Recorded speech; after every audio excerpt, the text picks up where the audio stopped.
So, Scarborough, are you guys ready to welcome a group of devil-worshipping rockers to Fortress?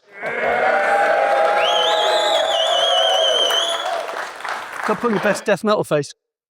You might have recognized that from the infamous BBC Island interview that you and David did together. I watched that the other day, and it is literally like being transported about 100 years back in time. Like the way the guy was dressing you down, the hostility from everybody in the audience. Like, what do you guys remember from that period in your history? And like, because this was around the time that the Antichrist came out, I think. Was it?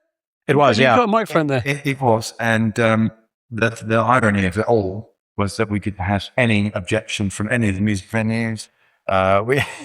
Everyone had a really good time. The shows were brilliant because I always are in Ireland whenever we've been there. And, great audiences.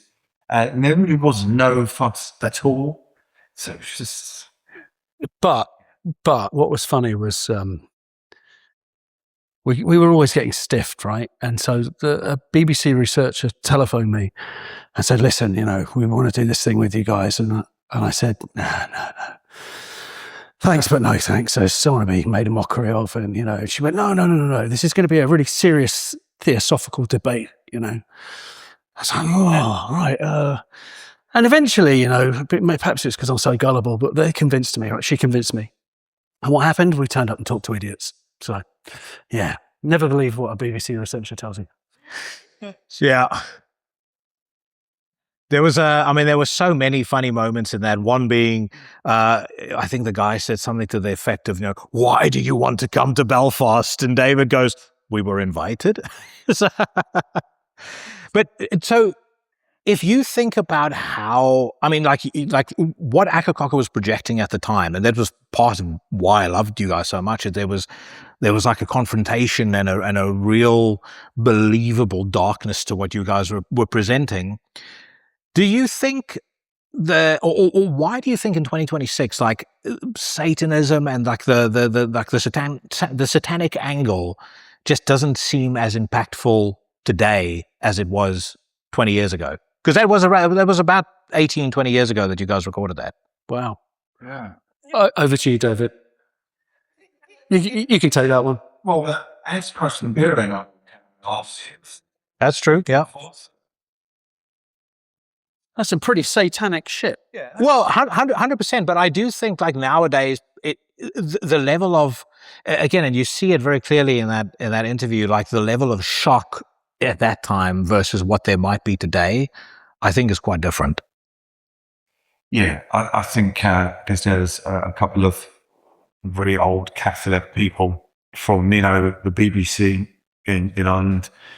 Very easy. People that want to be, they're very keen to be offended. People want to be offended, kind of sit on the cusp of that, and they're looking for it. And I don't know if it's maybe just because we're older, but it seems like there's a lot more to be worried about in the world now, right? Than some nutcases in seats screaming Satan. Well, a lot of modern pop stars are clearly Satanists. Like Charlie XCX, Taylor Swift, Ed Sheeran. It's obvious.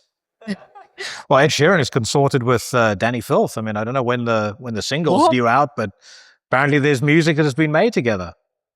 Extraordinary. So let's go back to Choronzon specifically, because that's obviously the album that we are here to celebrate. I have said many times on the podcast, anyone who listens to the podcast knows this, my favorite album by no small stretch, and has been probably for at least the last 2 decades. Like the first time I saw you guys play, you opened for Cradle of Filth in 2002 at the Astoria, and it was like the first time I saw The Exorcist, in which I wasn't sure that I had enjoyed what I just experienced. I just knew I wanted to go back to it. And I also knew, I said to my friend who I was with, I was like, I don't know how the fuck you're supposed to follow that up on stage. Like what you guys did on that stage was just unbelievable. And so then after that, Choronzon comes out.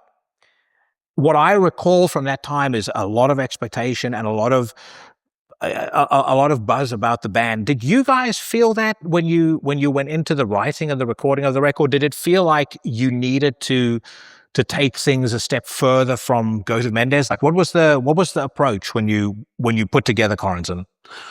I don't know. I think it was fairly organic, really, and there were some developments that came from having some backing from a record company, right? So it was like there was a little bit of progress, or certainly there was change with each record, and Choronzon was very much like that. So, we went from doing everything in Bedfont, our spiritual home, where we've recorded absolutely everything, including mixing and stuff. And then all of a sudden we had the opportunity to work with Neil Kernan, and that added a very, very different element to the whole picture, right?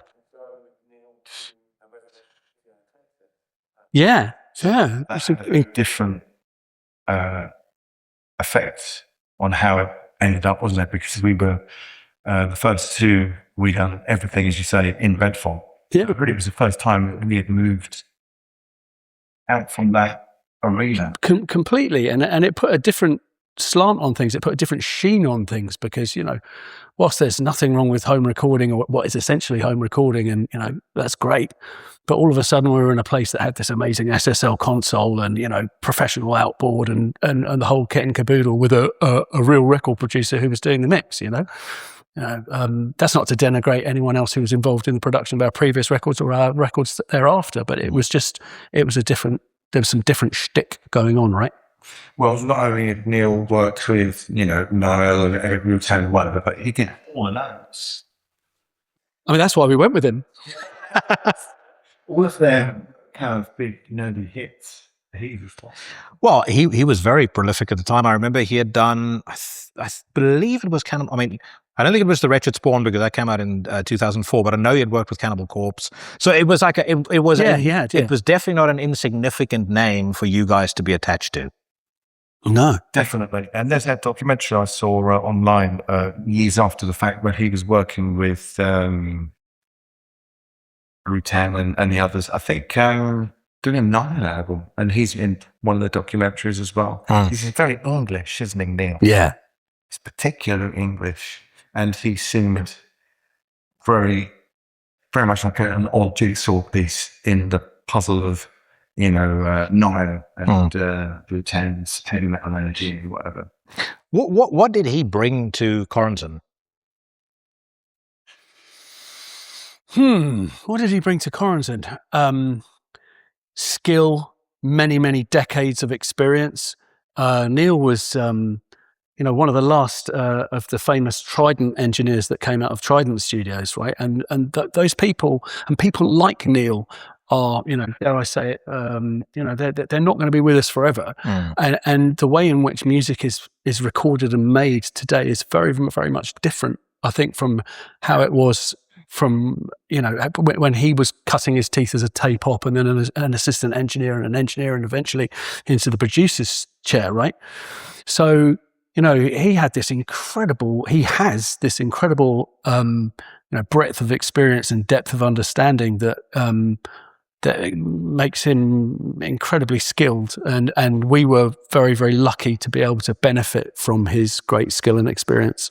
And it is an old-fashioned kind of musical approach. Yeah. And we also did a BBC session as well. That makes me think of those guys because just after Choronzon, went to Mayvale, we did a session at BBC. And of course, it was just like, I think they said Coldplay were in the week before or something like that.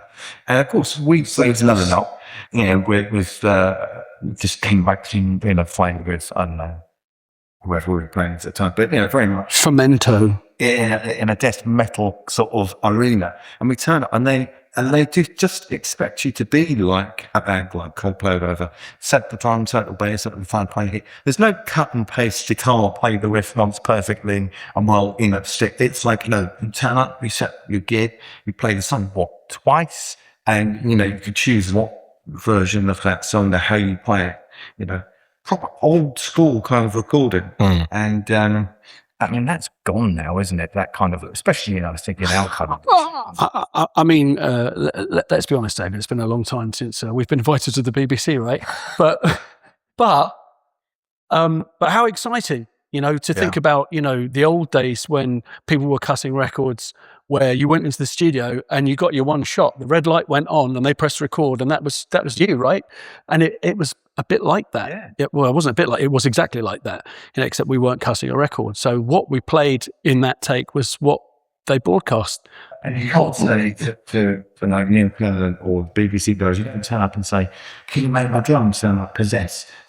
I don't know what that means. Yeah. What I say is, this is your drum kit, we're going to mic it up, and it will sound the way your drum kit sounds when we mic it up. Right. It's, okay.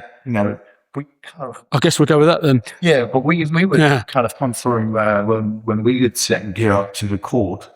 We would think, I like the way that the drums sound on this, that, whatever. You think, I'll go more for a kind of deicide approach. We had our own term of reference, but Neil Cleveland was just operating in a different sphere entirely.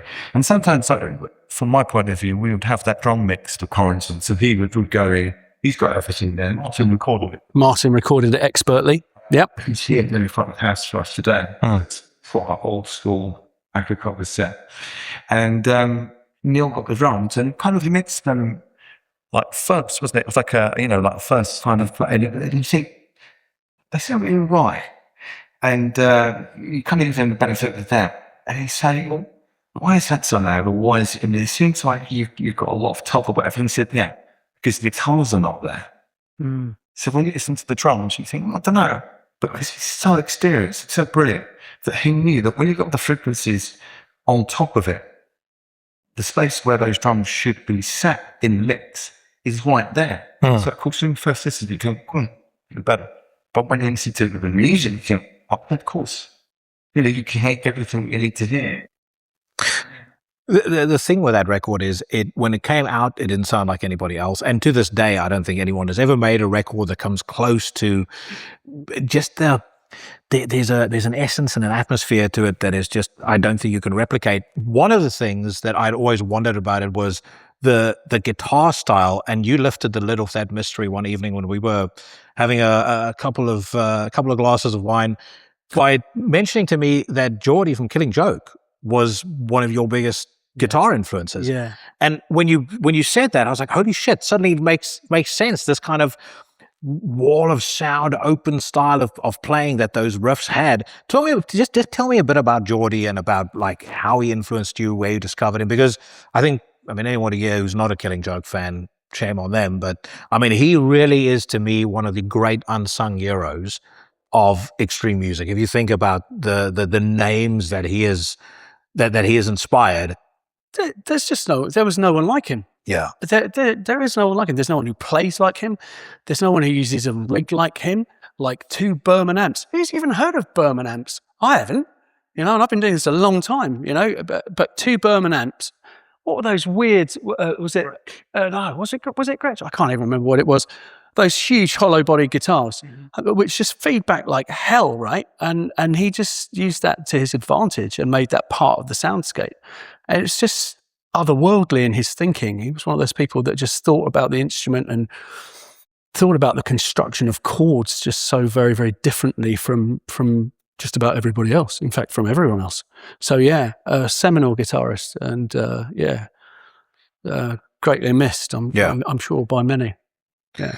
Sam, I want to bring you into the conversation too, because I know you're a massive Killing Joke fan, but likewise, you were an Akercocke fan before you joined the band. Talk to me about your first impressions of Choronzon when you heard it for the first time. Well, I think it was Enraptured by Evil that was on a heavy a Metal Hammer CD. And I just remember hearing that first guitar riff, that it's so noisy, you can't comprehend it. It's so extreme. And I was literally like this, get away from me, it's too much in my head, kind of thing. But then it was that, claw myself back to that. I think I can handle that. And the same thing with when I first started to listen to Metallica and Black, heard that, and it was this, it's just like, it's too much. And you claw it back. Eventually got desensitized and never looked back, It's a little bit like, it's like your brain needs to tune into what it's hearing. And when it hits the right frequency, suddenly everything makes sense. One of the things, thinking about Killing Joke and Jordan, how it feeds into that, and to me, it's about the idiosyncratic sound the band doing. And I think that can certainly be true of God of Melodies as well. Unlike any other, I think when we were first kind of hanging out and getting to know each other, one of the things I asked Jason is, how did you create that guitar tone? You know, it's so, as I say, noisy, yet you kind of can, it's kind of melodic as well. It has a different amount of tone, but then all the extra textures and atmospheres, again, feeds into that disposition of doing something different, something a bit more broad. Really just interested me. I just want to add, I think that we've been phenomenally lucky over the years. I mean, to have the support of David's parents, to have the resource in Bedfont, to have the studio, we had this tremendous luxury, and we have this tremendous luxury that we could just experiment, almost endlessly with, cabinets and amplifiers and mic placement and all that stuff, which was handy, right? Because we were learning on the job, or, often with Martin Bonsoir's stewardship and tutelage, right? But experimenting with sound, we had the time and the scope to do that, which was, I don't think everyone's graced with that kind of good fortune. So that definitely helped. But I was reflecting on the way up here, actually, about how Choronzon was made. And I kind of had a bit of a chuckle to myself, because in the couple of decades that have passed, right, just look at how much the advent of technology has changed everything. I mean, the way that record was made, it was recorded on an old PC using Cubase, right? And then we had to work out how to get the files to America, right? So we had to, then I had to go to a studio in Virginia Water and find someone who had Pro Tools and get them to explain to me how to export the files for Pro Tools, right? Because that's what Neil Kernan needed in America. Then we had to burn everything to CD, right? So there was this suitcase of CDs, right? Imagine that. And then we had to get that FedExed to Texas, and then they had to put all the, it's so tedious and so time consuming and ridiculous. And now you just upload it somewhere in the cloud, right? And download it on the other side and crack on. But yeah, just the lengths that we went to kind of made me chuckle. I'm glad you don't have to do that shit anymore. I was surprised about something the other day when we were rehearsing. We were talking about Choronzon. I didn't know this, but you didn't record it to a click. Yeah. So, it's so far, right? But yet the natural kind of ebb and flow of the tempos really is something that I think benefits the music. But I was like, fuck, that's crazy. No grid, off the grid. Off the grid. Well, so I've had a conversation with somebody about this not too long ago, actually, Patrick from The Haunted. And he was saying he stopped using a click because he said it allows for that extra little millisecond of space in between you playing the riffs, and it just, there's kind of a looseness and almost an alive feeling that comes into the music because of that, which sometimes when you are over technical in the way that you approach recording, it riffs the guts out of the music a little bit.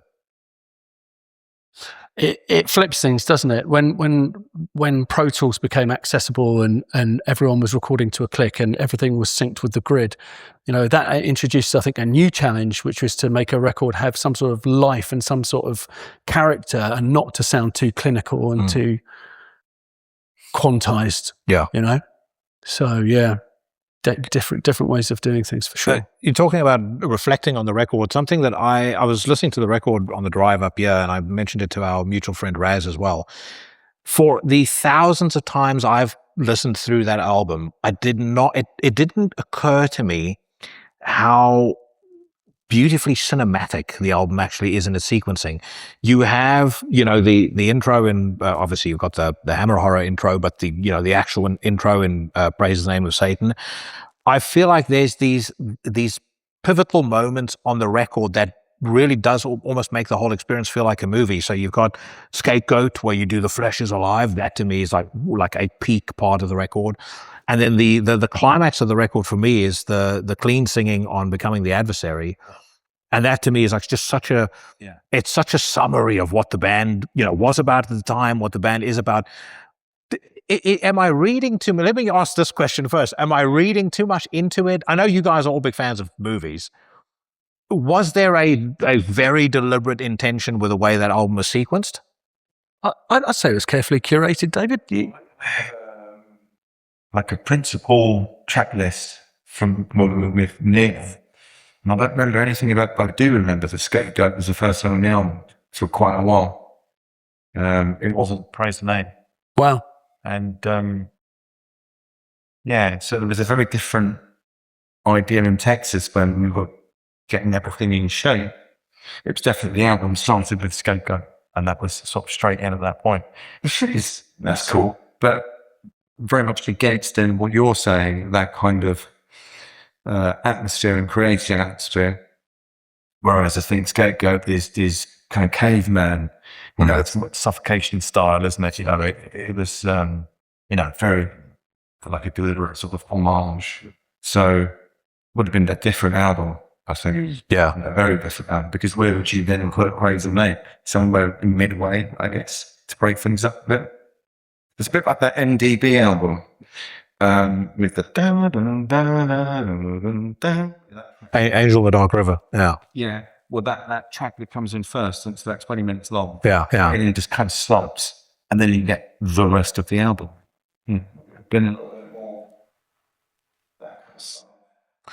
How does it feel for you guys now when you go back and you play this material?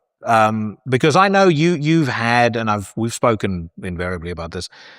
I know you've had let's say an interesting relationship to your previous material, in that, you become a parent, you develop a sense of responsibility in terms of what you're singing. And then you also, you must also feel a sense of pride in the fact that, 23 odd years later, 25 years, however long it's been, there's still people that absolutely revere that album. It's crazy, right? It's I tell you what, it's bloody challenging to play. We're not for me. Yeah.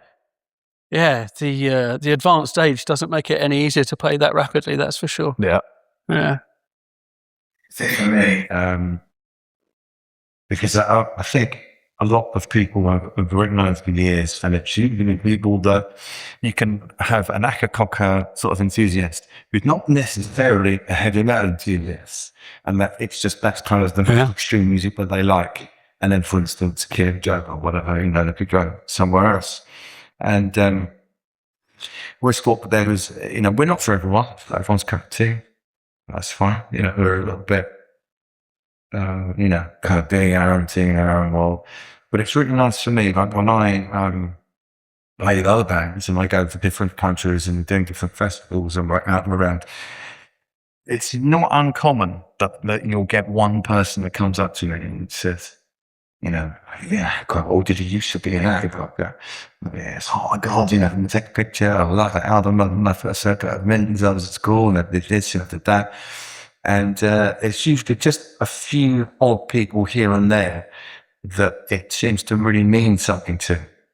So, we never really had any popularity. We were never, never anything. But there are quite a few people, I guess like yourself, that are sort of individuals that quite like it, and that's it.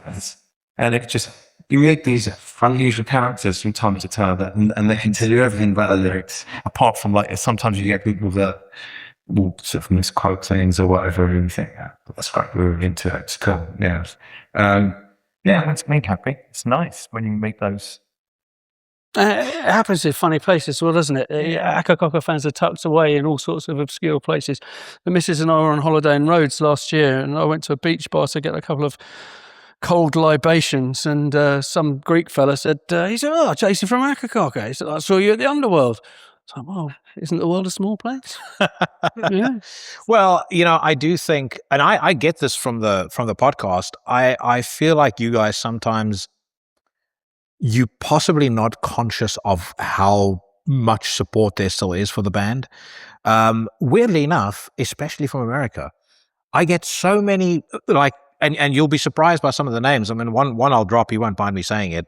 You'll probably see this too. Vincent Crowley from Acheron. I was talking to him the other day, and he was asking like, who you're going to get on the podcast next. I said, well, I've got Fortress coming up. I'm going to talk to Akercocke. Oh, Akercocke, I love those guys. Acheron, Vincent Crowley from Acheron. We say, do you remember? We were with our master, and as I would say Acheron, Yeah.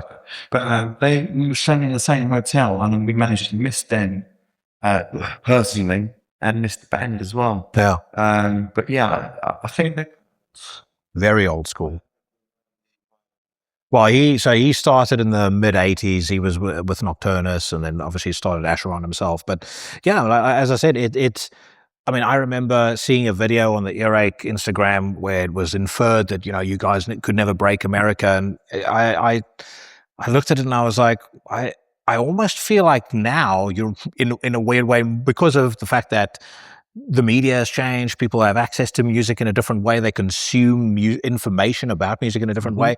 I almost feel like you guys are potentially more popular in the States now than you were then. I mean, it's definitely that thing where, of course, the fans, not only it's to say to have the times we did a tour once before last night on the band, but then we did Maryland Death Fest. I think it's getting on for about 10 years ago now. No, probably a bit less than that. must be. But the thing is I'm sure you guys have felt to agree, when we got booked for that show, not only was he sort of treated in this incredible way, but we played right at Thorpe Cathedral, right? Candlemass. Candlemass. So we were direct to walk to the main bar, and it's like, wow, this is big. It's like really huge for us. I think it's just like a really cult thing over there, basically.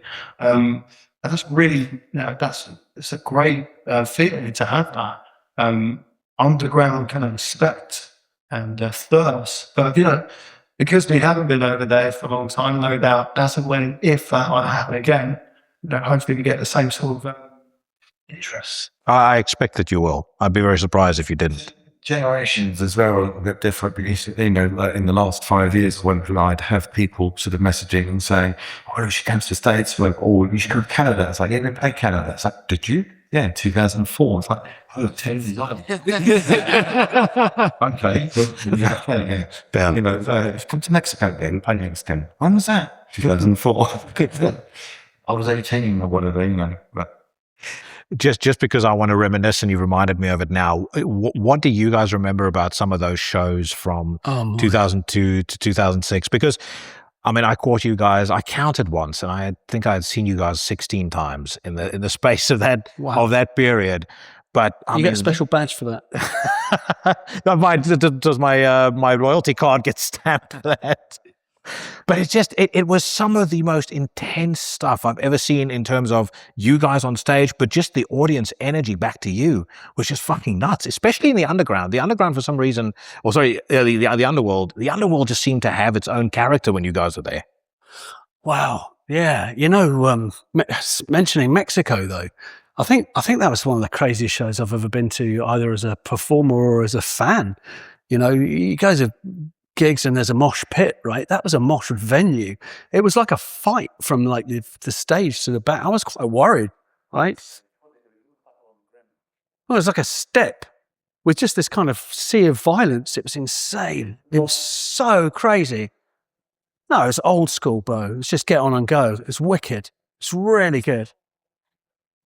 Like the Hard Rock Cafe, that brand, right? Where, they've all got a pair of Jimmy Page's trousers that he wants pissed in, and, Jimi Hendrix's guitar, really.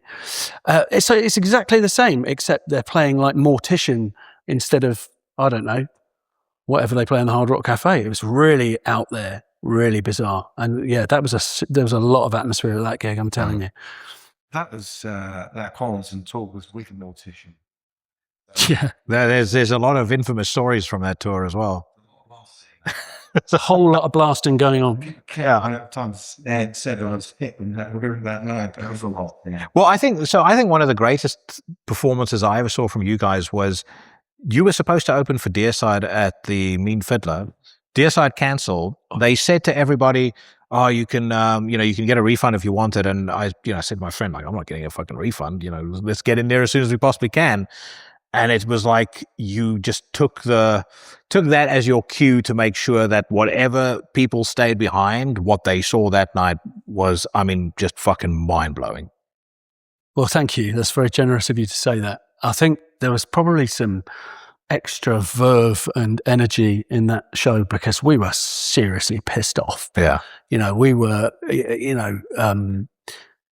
I think we were meant to be on the road with Deicide and a whole bunch of Euro bands for like 5 weeks, and we'd taken time off work and it was all unpaid and blah, blah, blah, blah. That's a shitload of commitment when, you've got bills to pay, right? And and the Deicide guys bailed. And so we knew the tour was going to get pulled and we were going to be high and dry for a number of weeks, right? So, I think that there was a lot of extra angst that probably was reflected in that performance. Yeah. So before I hand over to the audience to ask some questions, I do want to bring this up. Now, you guys came back with Renaissance and Extremis. I think there was an excitement and a hope that we would hear more material from you guys. Mm-hmm. Why has it been so quiet release-wise since that record came out? Don't know. It takes a long time to make a record, right? It's a huge commitment. Like I was saying, mercifully, it's not like it was in the days we made Choronzon. We're not burning quite as many CDs now, but yeah, I think I don't know. It's probably time constraints more than anything that have restricted the amount of output there's been. Yeah, and the question, I know people will berate me if I don't ask. Will we hear something at some point down the road? Let's hope so. Yeah, let's hope so. I think we'd like to, David and I and the rest of the guys, we'd like to make something happen for sure. Whether or not we manage to pull that off logistically, we'll wait and see.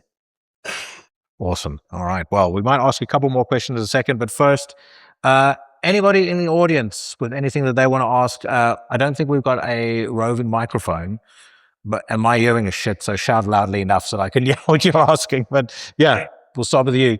Sure. I'm from America. I think there are more people like me. We would love to have you if you ever make it stateside. So just want to say that. But thank you. Yes, absolutely. On Choronzon, I'm curious to know, do you remember what kind of gear, guitar, bass, drums, that kind of stuff that you were using to record the album? Because just tone-wise, it's very brutal, evil, awesome, and I'm a bit of a gear nerd, so yeah. I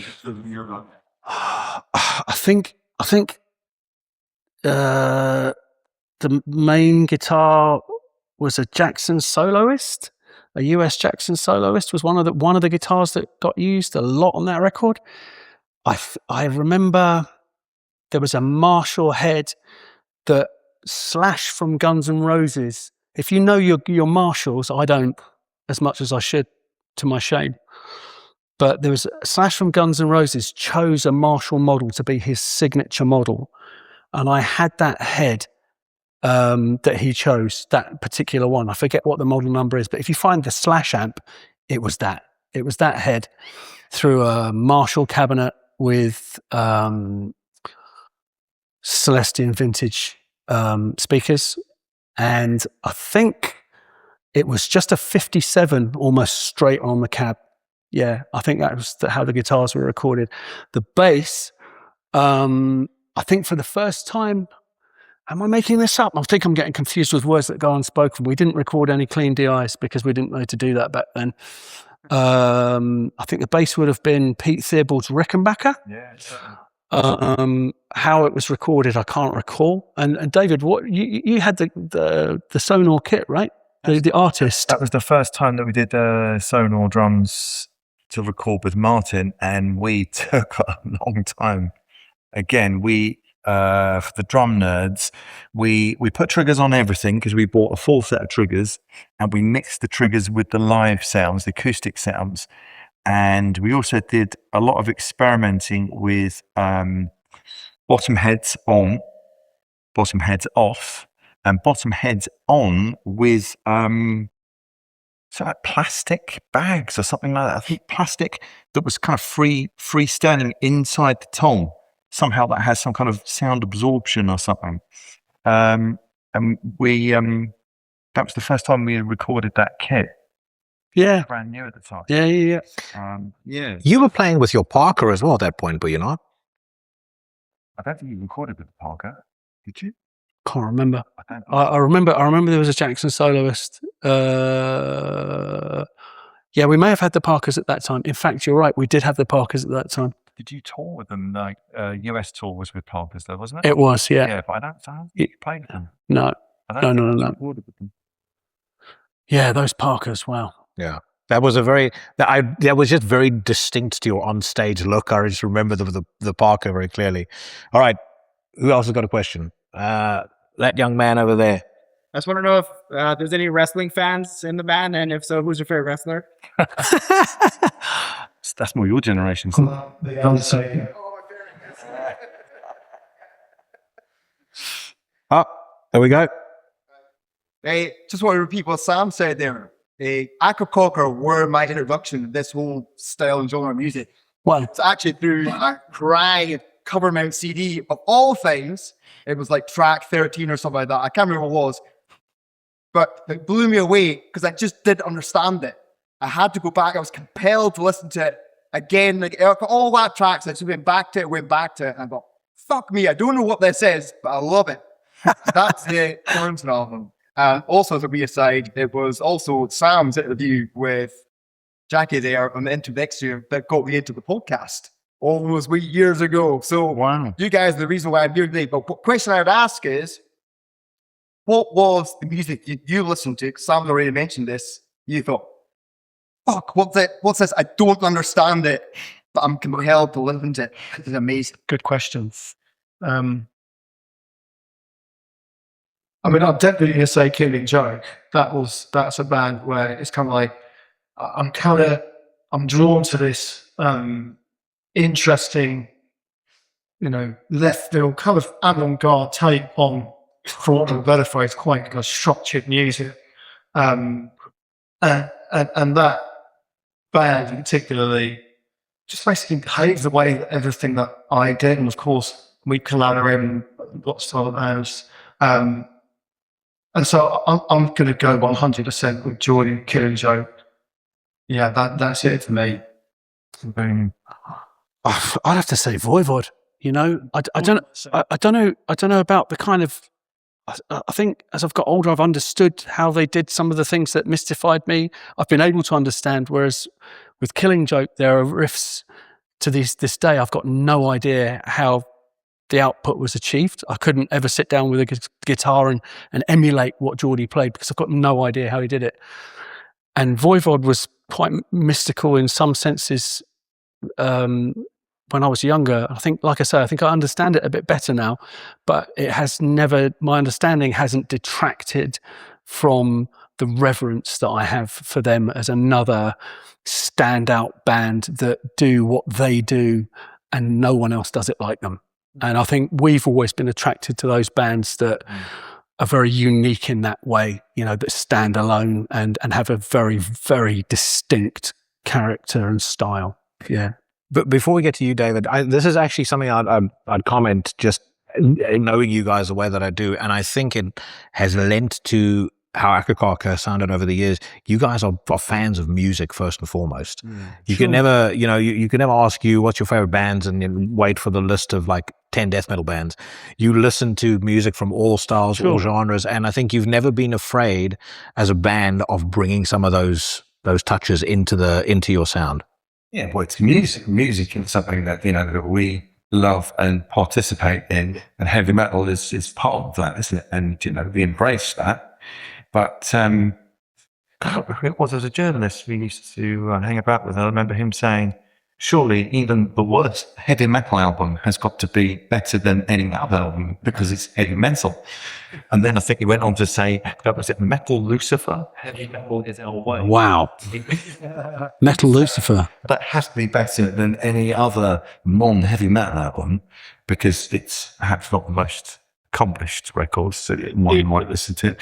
And it's terrific, of course. But yeah, like music is music. And I think you have to have lots of a wide kind of reference. You need to, it's like you have to take influence in to create. You need to read things, look at things, hear things before you can create something. You know, you can't create from nothing. But just going back to that point we were just making, with the seminal down here, I remember distinctly the first time I heard Rain in Blood. And I had some Maiden and Metallica, Anthrax, and stuff like that. And I bought Rain in Blood because I like the Pentatemple logo, and I thought the cover with the goat board. I thought, yeah, that's so, so I put on Angel of Death, and I thought, okay, I don't really get it. That sounds pretty crazy. I don't really understand that. That was one thing. But what I did understand was when I took because it was a vinyl at the time, when I went up to track 2, it was exactly the same with Skank, because, and then that's exactly the same as the first song. So I got up to the third track, and that's, there's every single song, so every single song of the same tempo. And it was kind of like opening up with the ride symbol or the Skank and whatever. And I turned it over. And yeah, every single song was the same tempo. And there was a couple of times when a couple of riffs when they kind of, like the Rain in Blood kind of, riff at the beginning, just, not Skank. But I didn't understand that at all. And I just thought, it's like an entire album of everything is at the same tempo with the same drum beat. And lo and behold, that was the future of heavy metal. But that was something that actually took me a while to wrap my head around as well when I was getting into music, because you come up through AC/DC, like for me, AC/DC, Guns N' Roses, Metallica, Pantera, and there's like a lot of variation. I mean, there's a fast song, a slower song. Like every record is so full of different, different tempos, different vibes. And then you start getting into extreme music, and you get to bands where everything is just one speed, and it's just foot to the floor violence. And it does take you a while to start to wrap your head around and appreciate that. Right. Corner over there. You had your hand up first, yeah. No ways. Thank you. We're honoured. Please. Latin America. We'd love to. Now, I gotta ask, my first introduction to Akercocke was actually visually. It was the cover of Choronzon. And I always wanted to ask, who came up with the idea for the cover of the record? This is we can talk about this for a long time. Yeah. So Pete Theobald, who was the original bass player, he used to do all of the artwork, the layout, the design for the first 3 albums. And the initial idea that we discussed was to introduce colour, wasn't it? Mm-hmm. So Pete and I, our original idea was, because of our attitude towards music that was integral to the artwork, the visuals, the sound, everything was part of the picture. So it's black and white, because we see the world in black and white. It is Satan, brutality, blasting, and that's it. So then we talked about moving forward, getting more popular as well. More people were aware of the band, so we wanted to introduce colour. So Pete designed the layout of the square and glass mirror, the ornateness, with the sort of the female victim, one of her. And then we'll have Choronzon appear in colour. So that's the only colour that appears on the picture. So it's like introducing colour into our format, into our world, and kind of opening things out. And I think it was your idea to actually get that turned into an actual photograph. Wasn't it? I think it was. Because Pete's working with like computer graphics and things like that. Yep. And he had several different versions. And I think I designed Choronzon, and it was a colour pencil drawing, which I still have, of half of his face. And Pete put that in Photoshop and messed with it, distorted it, and that's what you see that's actually on the cover. And that was when we had the contact with Finn Costello. Yep. So Finn Costello, very famous heavy metal photographer. Yep. And he had a studio in Hackney. And I think we all met up with him first in a pub. We did. What a character. He'd worked with everybody, and he's just one of those cracking dudes who, you stick a couple of pints in him and just let him tell his stories about, working with Rush and, working with just great luminaries from the rock world. And he had some great tales. But he actually had the mirror made. He got a construction dude to actually make that. The colour, but that is actually that's real. That was a model room with a mirror that was 8 foot. Yeah. That's actually, they made that in the studio in Hackney. Yeah. And it had a mirror in the centre of it that they did the Photoshop on it. But I don't think you get much of an impression of that when you look at it. I think nowadays you can do that kind of thing, in Photoshop, whatever. But that's actually in a studio. She was awful. I wasn't there that day. I wasn't there, but I heard there was some interesting tales. Nobody at that session, so it was put down to me to so Hatton was like East London, and I'm like Southwest. And I wasn't driving at the time, and it took me about 5 hours to get there. Oh, right. I love that. And then she was like, "Well, I don't want to be photographed with this character here," and I'm like, "Well, on the teller, but the whole leave. What?" I think, it took me a day to get here, and she's like, "Oh no, I don't know about this." Wow. I'm the client, darling. You just crack on, like, I'm out of this. Yeah. So that's a complete waste of a day. But Phil was there with his team, and they were lovely. Yeah. I think, the whole session was fantastic, but yeah, I can't deal with that. She was just, I don't know. I don't know why I'm going with this, but that was a wasted day for me. But thankfully the cover turned out well. Love it. Put you on. I used that. Did you get a shirt with all the shirts? That's what people are always writing to me. Say, "Do you think the Choronzon shirts? Don't print them anymore." I have them, don't we? So it's nice to hear with us. I'll get one. All right, one last question. We need to get somebody at the back. Sorry, dude. Okay, this I think maybe spins off of the last question. I was studying my vinyl record of Choronzon the other day, and there was photos of you guys in the line of events.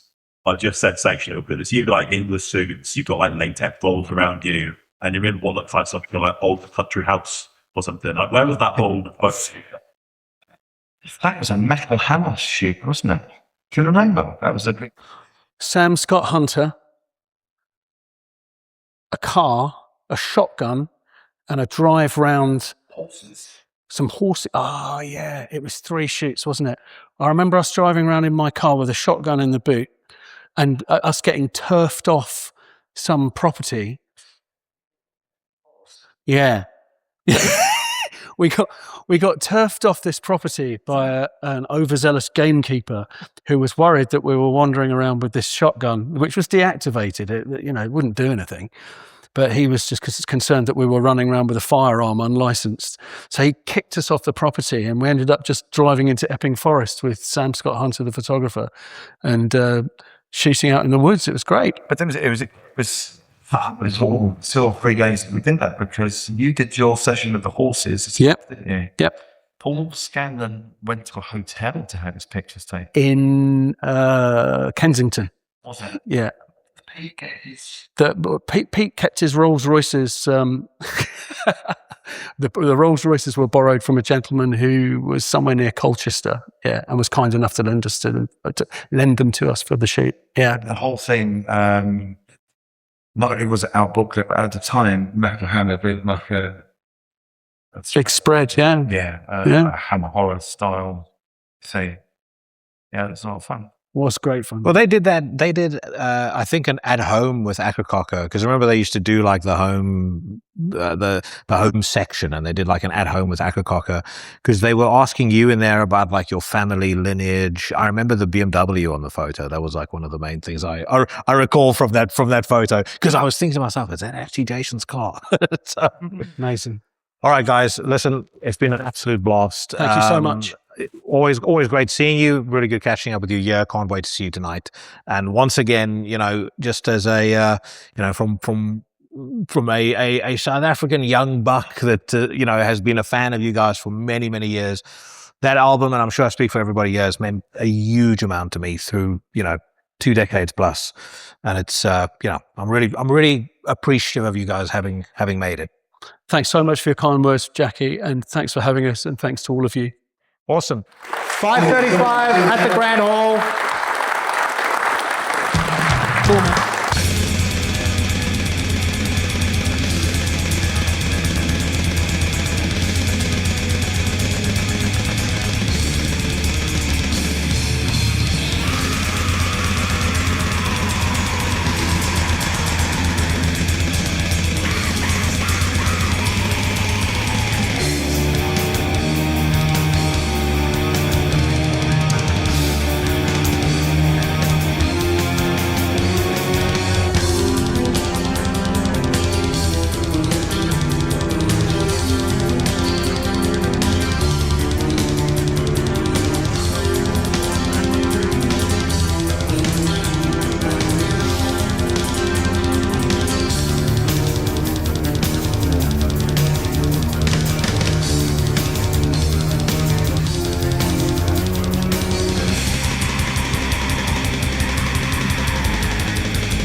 The greatest opening track off of the greatest album of all time, and it is not even close. Many will hear me say that, and you might disagree, but I said it and I meant it. The band, unmistakably Akercocke. The album that's taken from is Choronzon, and you just heard Praise the Name of Satan, one of the songs that they played when they laid Fortress Festival to waste just over a week ago. If you haven't checked out the vlog that I posted for the festival yet, by the way, that is up on YouTube right now, and what a blast catching up with the Akercocke guys. My thanks to Jason, David, Sam, and my thanks to all of you for coming out. Next year, we will almost definitely be doing another one of these Fortress Forum conversations.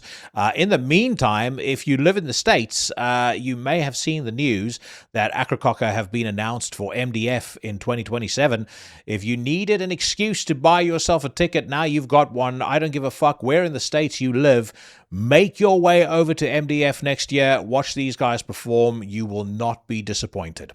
Still lots to come, my friends. I am going to be welcoming Dan from the website No Clean Singing to join me for the Weekly News Rant in just a few minutes. But before we get to that, I wanted to play you a song off the upcoming debut by a band called Wyrdstaef. Now, Wyrdstaef feature amongst its ranks my very good friend Cheyenne, he of the band Trivax, the host of the Iblis Manifestations podcast.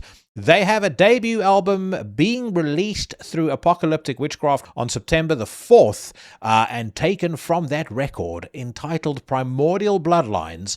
This is a song called Great Migrations.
Great Migrations, taken from the upcoming album Primordial Bloodlines. The band is Wyrdstaef, featuring Cheyenne from Trivax. The debut record gets released on Apocalyptic Witchcraft on September the 4th. Fantastic track, and I'll post, as always, a Bandcamp link in the description to the podcast. So if you like what you heard, I think there's a pre-order link available there.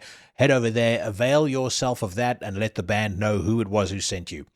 Now, you may be checking out Into the Necrosphere for the very first time, and you're wondering, how on earth am I going to survive a whole week until the next episode of Into the Necrosphere? Well, fear not, because my fellow horsemen of the podcasting apocalypse have got you covered. We've got Horrible 666 on a Monday, brought to you by Brandon Legion. Tuesdays, it's Into the Necrosphere, brought to you by yours truly. On a Wednesday, we've got a double shot. Starts with Everything Went Black. That's hosted by Mike Hill. We also have Iblis Manifestations, hosted by Cheyenne. Then on a Thursday, we've got Necromaniacs. Mike Hill returns for that. He's also joined by the Sheriff, Mike Scondado, and the Professor Jeff Kashid, one of my favorite podcasts of the week. We also have the first of 2 installments that comes your way of the podcast Soul Knox, and that is hosted by the Sinister Minister, Carl Haikara. That covers basically your entire week, and it should keep you on the straight and narrow with free and fantastic content that is available on Spotify, Amazon, Apple, and then I think Cheyenne and I are the only 2 guys that consistently put out content on YouTube as well.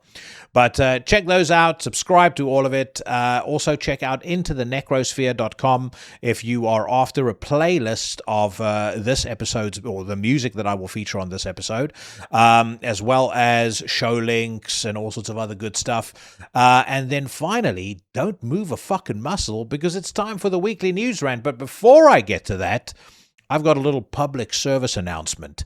If you are a follically obsessed basement-dwelling turd who goes by the YouTube handle ForestDumper666, then pack your shit and hit the bricks, because this is my Weekly News Rant.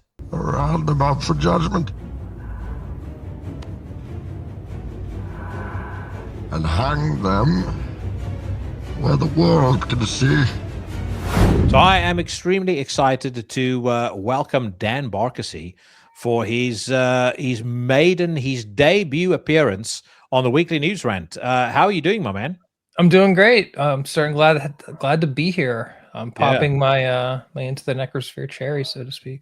Well, I'm glad that we got to bump into each other properly at Fortress, because it was like one of those things where we started talking, hit it off, and I just popped into my head. I was like, man, he'd be a fucking cool dude to add onto the News Rant. Plus, of course, you represent No Clean Singing, which is a website that I've endorsed many, many times on this show, and that I have said of, I mean, I'd say pretty much of any and all websites around, the one that I think represents this music in the way that I think is compatible with the show. So it's awesome to have you, yeah, man. Thanks, man. I'm certainly glad to be here. I watch the News Rant pretty frequently, so it's cool to be a part of it. Let's see what kind of stuff you dug up. Hell yes. Well, we're going to talk about your experience at Fortress in a little bit, but let's kick off, as always, on metalstorm.net. The first headline grabbing my attention: 7 Chains have announced their 3rd full length.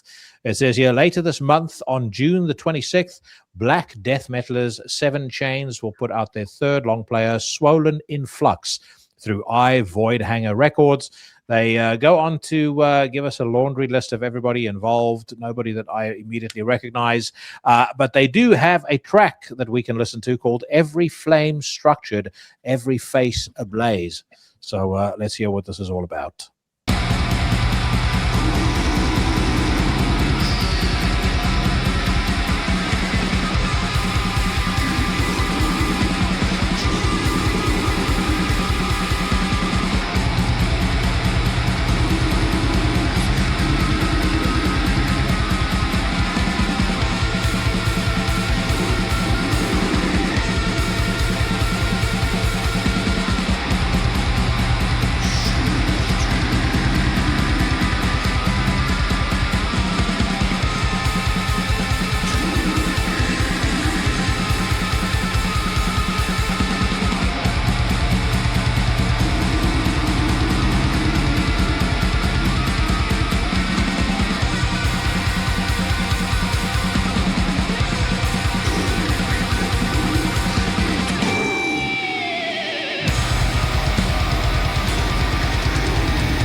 All right, I'm going to pause there. Let me ask you this question first and foremost. Were you familiar with Seven Chains prior to hearing that track? I was not. They are based about a cool 2,196 miles to the northwest of you. They're based out of Idaho, but I wasn't familiar with who they are either. As they suggested in the article, third album. Their first one was their debut record that came out, self-titled debut record, came out in 2016. Then they put out Thus She Speaks, the Spiraling Marantha, that came out in 2020. And then 6 years later, we've got Swollen Influx. I like the title of the track. I think every flame structured, every face ablaze. I think that sounds fucking cool. I do have some fairly decisive views on the 2 minutes that we just heard. But what is your take? Well, I certainly wasn't expecting that kind of like polka-ish dancey part at the end. That's exactly what I was thinking. I was like, why are we trying to do black metal to the polka here? Yeah, it's like is Frankie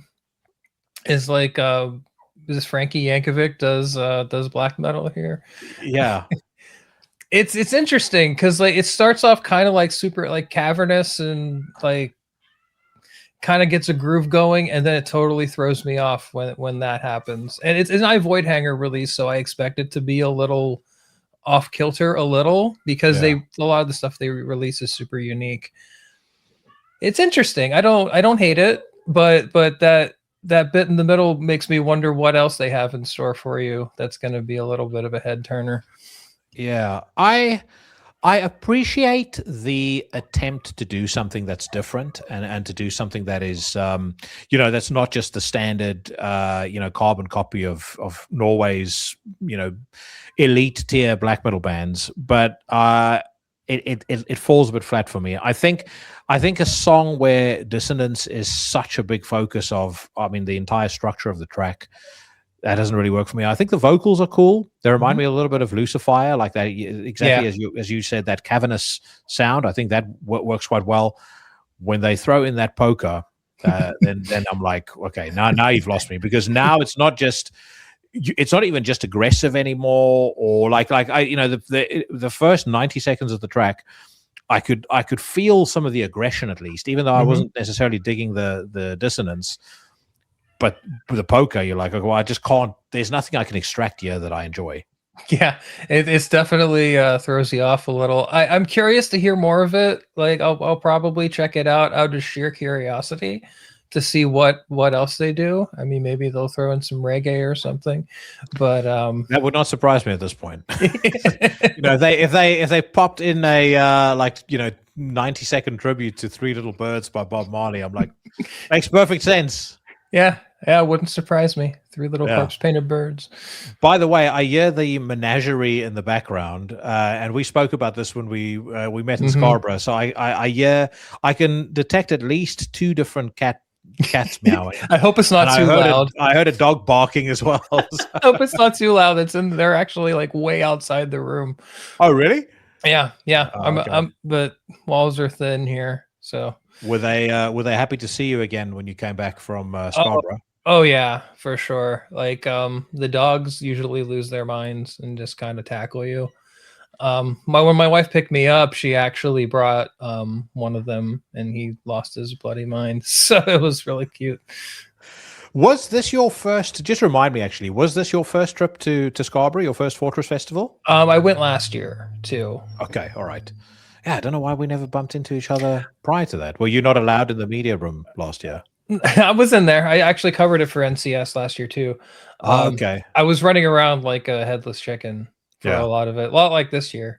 But yeah, I probably spent a little more time in the media room this year than I did last year. Let me ask you this question then. This year compared to last year, what were your impressions? What were your main takeaways? I think this year felt like a little bit of a step up too, and last year was an insanely cool experience. Like, there's a vibe at Fortress that no other festival that I've been to has. It's very unique. I think, like, when you did your review that you posted earlier, that it kind of I think we were talking the Dom, when it was kind of like the Beyond the Gates of England, and like that really makes sense. I just felt like everything kind of got ratcheted up to the next level this year. Organization's great. I know there were a couple issues some folks had with like accessibility, but they sorted it really quick. Everything just felt like, it's growing, it's getting bigger, and they're just keep raising the bar. Well, did you see the rate at which the tickets started selling? I mean, it's almost already half. I'm about to say, wild. Yeah, they put out for anybody that watched the review or was listening to this and is thinking I might be tempted to go. You may want to be tempted to buy your tickets pretty quickly too, because the first tranche of tickets I think sold out in an hour. Then they put out the next tranche, but I mean, this isn't an outdoor venue, so there's room for about, and I might be wrong on this, but I think it's around about 1,500 people. And I'd be very shocked if we go into Christmas and there's still a single ticket left. Yeah, they're going to go quick. I mean, like I doling out a big hitter like Emperor right away is going to certainly turn some attention. Yeah. That was a big announcement. Of course, I'm wearing the Emperor shirt today to celebrate that fact. And I am a massive Emperor fan. Very specifically, in the Nightside Eclipse, I like Nine Equilibrium very much, and I love Anthems to the Welcome to Dusk. Prometheus, I don't consider to be an Emperor record, but I know when they play, they'll be playing the vast majority of tracks off of those records, if not playing, more of an old school in the Nightside Eclipse set. I did catch up with Mortis when I was as he was making his way to the media room, and I asked him, like, are you coming along next year as well? He was kind of non-committal. I think they want to see how it goes at Beyond the Gates first, but it would be so fucking cool to have like a proper old school Emperor set. That would make it even more special. And I wouldn't be surprised if Gary's already broached the subject. Yeah. Yeah. No, I very much hope that's what they're gonna do. All right, let's check out another song. So Flykt is the name of this band. Again, not a band I'm familiar with. It says here, before their new LP Sinister Strain comes out in 2 weeks, Flykt offer in listening another new track in preview entitled Transcendent Rebellion. They comment here, with Transcendent Rebellion released, we have now uncovered around a third of the album. As this marks the final preview and the release date draws near, we'd like to take this moment to send our regards to our brothers and sisters who have lent assistance and talent, helping us shape Sinister Strain into what it ultimately became. We tower as mountain, we rush like rivers forth. I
to pause there because I'm going to get lost in the song and let it run to its entirety if I don't. What did you think of that?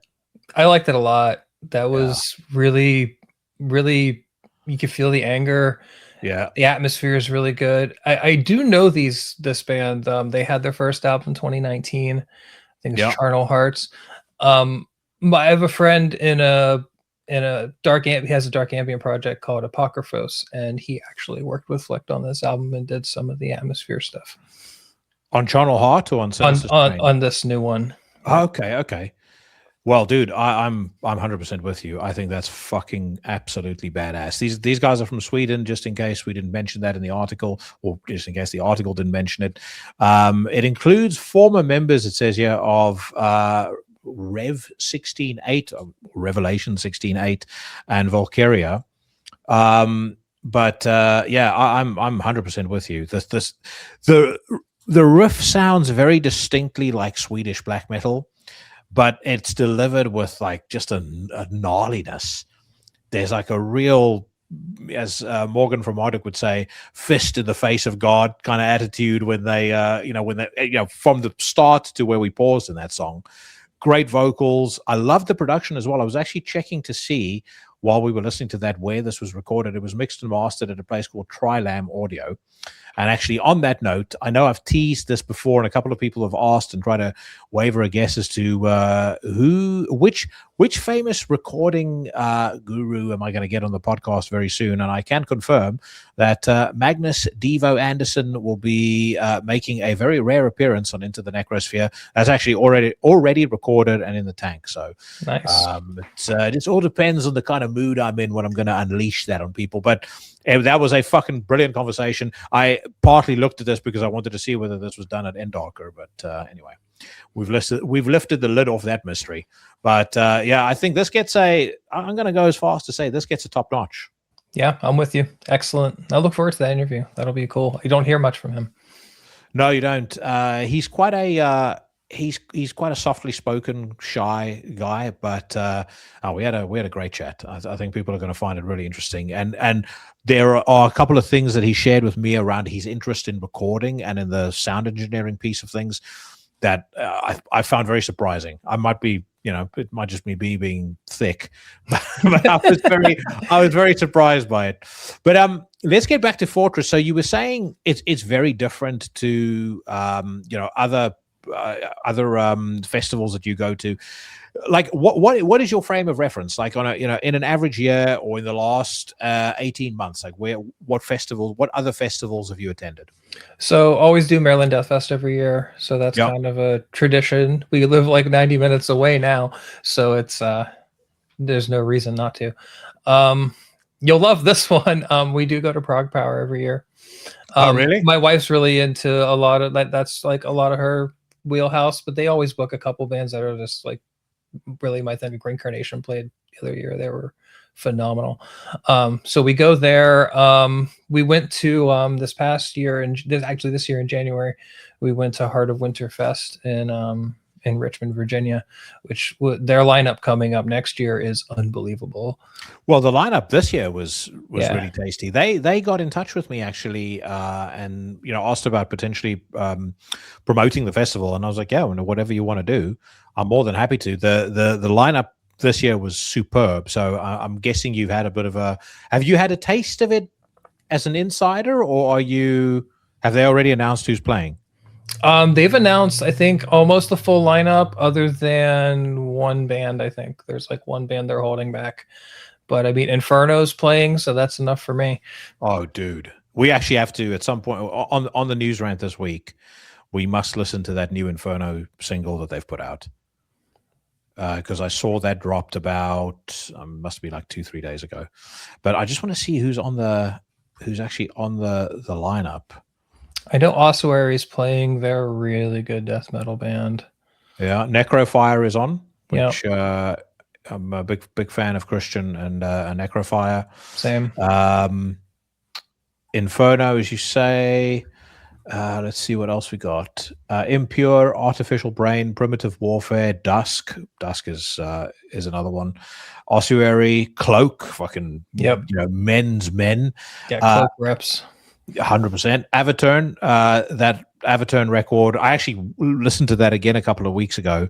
And I mean, anyone who's followed the podcast knows when that came out, I was raving about it. I adore that band. We saw them with Black Braid in New York City. I think it was Black Braid's third show.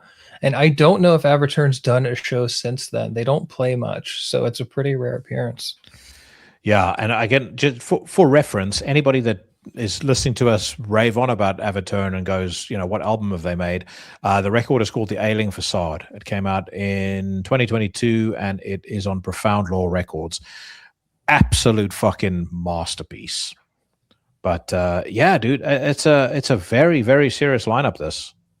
Yeah, they got Grave Gnosis too, who's really good. Yeah. There's a newer progressive death metal band called Ord, who's really good. Yeah, they're loaded. It's like a 3-day festival.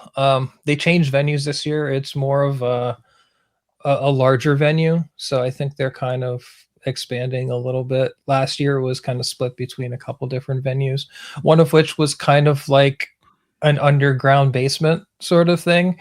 And when you hear Evoken play in a cavernous basement, man, they sounded good. Oh, really? That last Evoken album was very tasty as well. Mm-hmm, for sure. So, like when you say that it's a different atmosphere at Fortress, like because I think it is as well, but what does that mean to you if you put it in your own words? I think place setting, I haven't gone to any other metal festivals that are on a seaside town like that with that kind of picturesque view. The spa itself is a really unique venue and how it's kind of arranged and everything like that. The town really seems to have embraced the festival too, which is really cool. That doesn't always happen. So it's really cool to see like the whole area really gets into it. They're giving discounts to go to the fortress itself, the castle. And it's just the crowd is just, it's different than other festivals. Like, I feel like there's a bit of a camaraderie there that I don't often see, at least with bigger festivals. Like Prague Power definitely has that kind of thing going on. MDF not as much, but MDF is a bit bigger. But it's still a really good group. But like Fortress is just, I don't know. It's just, I've never felt a more welcoming group of people at a festival. Everyone's just there to have a good time and everyone's really chill. So it's like, part of that, I think, sits in the fact that there are so many repeat visitors that go. Like, you've been there 2 years. I've been 3 years in a row. There's so many. There's so many people that have been there multiple times and tend to buy their tickets, almost as soon as the next iteration goes on sale. And so you end up seeing a lot of faces that you're familiar with. And even if it's people that you never speak to, or it's people that you're not necessarily friends with, I totally agree with you. It does create a bit of a camaraderie. It creates a degree of familiarity as well. I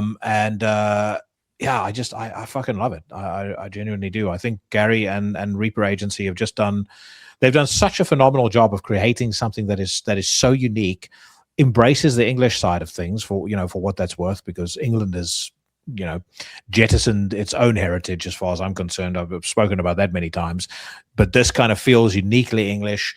It feels it's a friendly, great environment, and the bands that they're putting out are just better and better. I mean, the lineup this year was fucking nuts. So we'll talk about that in a second, because I'm keen to hear who your bands of the festival were. I have a guess who sits at number one. You probably guess right. Let's talk about Sworn first and foremost. So they have put out a brand new track called Null Crowned the Infinite. It says here, after recent new album announcement, Null Crowned the Infinite, Norway's Sworn now stream the first single titled, cunningly, Null Crowned the Infinite. Let's hear what this one sounds like.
Pausing there. These guys are from Bergen, Norway, by the way. They have a couple of members who are also in Morgrim, and their vocalist has another band called Icon 8. But what are your thoughts? The vocals kind of threw me a little. They see. I don't know if it's just how I was hearing it here, but like felt like they were a little too forward in the mix for me. It's okay. Like, you know, it seems kind of straightforward melodic black metal. It didn't really excite me too much either, though. Yeah, I would agree with that. It's not. I mean, there's nothing original about it, and actually, the one. I don't know whether this will influence your view, but it does actually kind of influence mine. So when I first heard that, I was like, okay, this sounds like a band that have been doing this for. Like maybe this is their second album. It is not. This is album number 5. I looked that up too, and I'm like, really? This is wow. Yeah. You would think that after 5 albums you would sound a little bit more. I don't know. I don't think polished is the right word. Just a little more dialed in. A little. Yes. Yeah. Little exactly. more have found like something different, something unique. I've heard this done, and I've heard it done better in ways that I enjoy a lot more.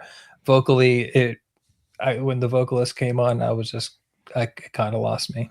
Yeah, 20 years ago, had this come out, I think we would be singing a different tune. But the scene and the quality of music coming out presently is just too. The standard is too high for this to necessarily cut the mustard. It's not going to get a thumbs down, but I'm just quite indifferent to it. And again, I've said this often. I don't think you should be indifferent to anything. Actually, I'd say when it comes to music or art of any kind, if you're indifferent to it, that's the worst place to be in. Yeah, it makes it kind of forgettable, and that's the last thing you want to be.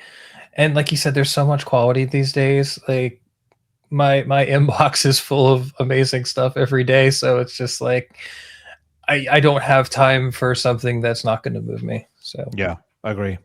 Now, speaking of things that may have moved you, what were your favorite bands from the weekend, from Fortress Festival? Well, like you said, I think you can kind of predict who my favorite band of the festival was. It's definitely. Do you want to? I was going to say you're going to hold off on the surprise for that, but I mean, yeah, I'm not surprised. Yeah, it's no surprise whatsoever. They obliterated the place. Like that was my first time seeing Miss Terming, and when they got announced, that was solidified my attendance for sure. Yeah. And they did not disappoint in any way, shape, or form. They're actually playing at a festival in Vancouver called Covenant Fest. And I'm kind of thinking, like, I told my wife, I'm like, you need to see this band. She will absolutely adore them. And I really need to see them. After that, Akercocke was awesome. Mm-hmm. Again, a band the first time seeing them.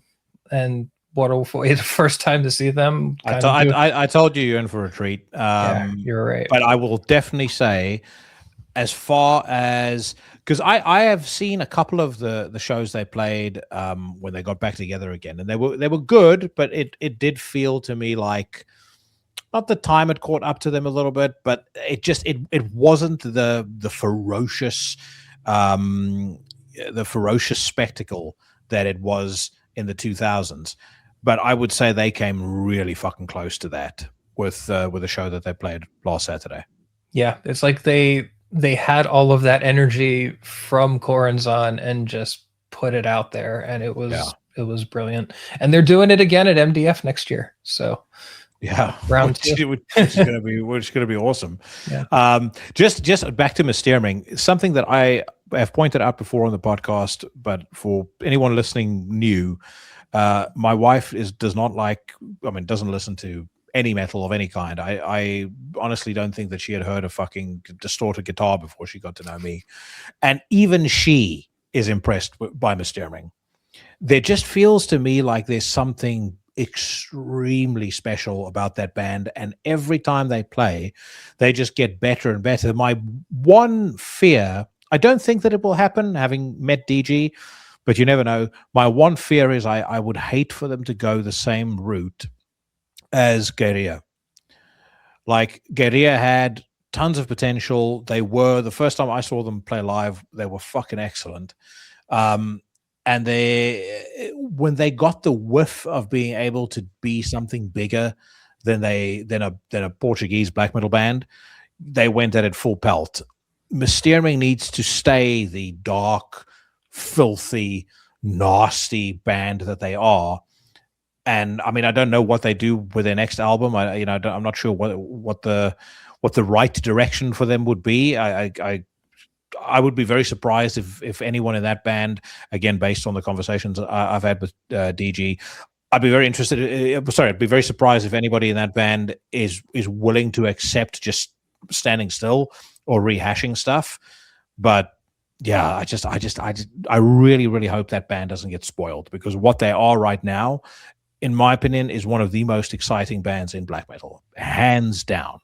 Agreed. And that Icelandic scene is just frothing with talent. But they are one of the most intense live bands I've ever seen, and I've seen a lot, and they just blew me away. And I don't get blown away super easily anymore.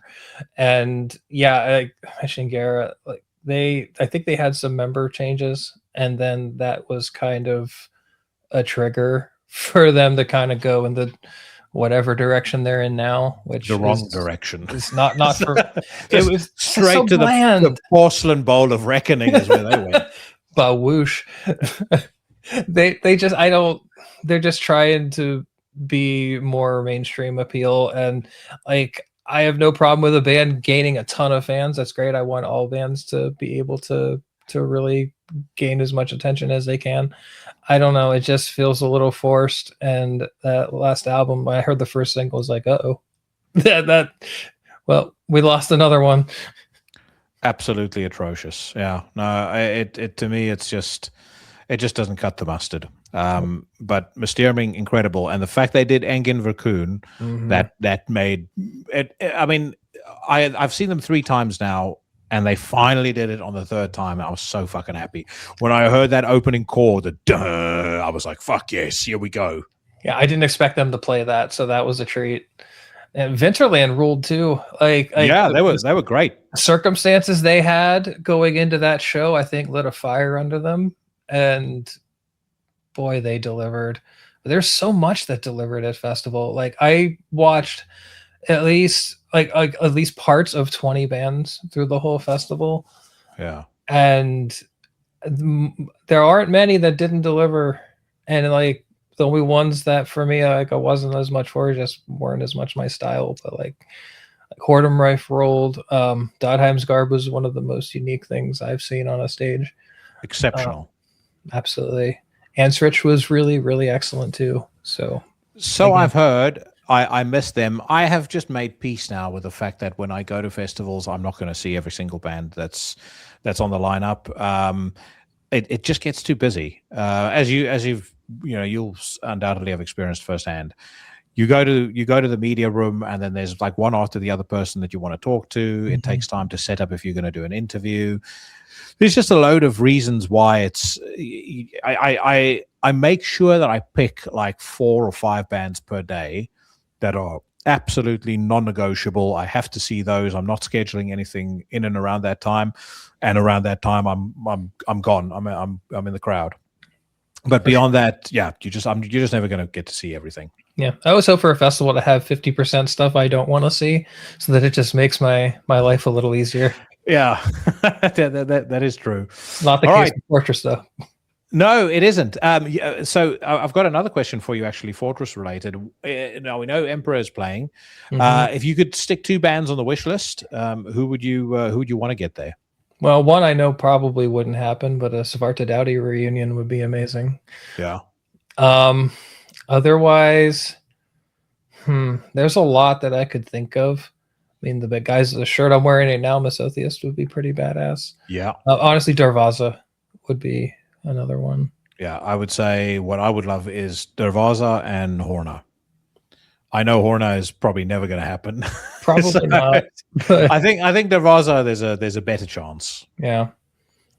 And that the Darvaza's on fire. So like, oh yeah. And I've never, another band I haven't gotten to see. So same, yeah.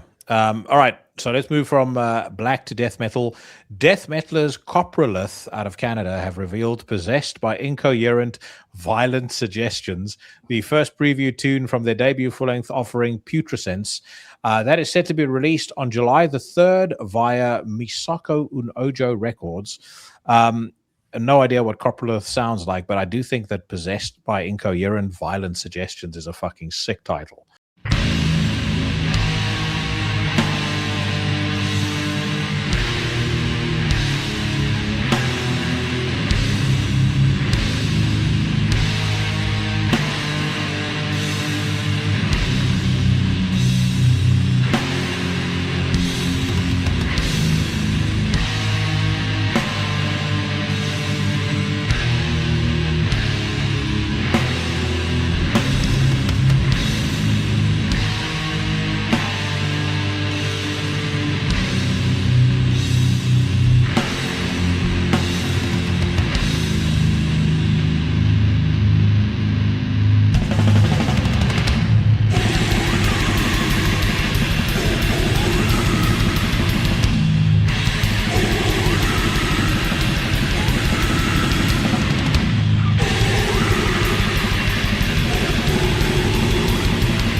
I don't think that's too bad. I would say I think if you dig that style of death metal, Reeking Aura definitely do it a lot better.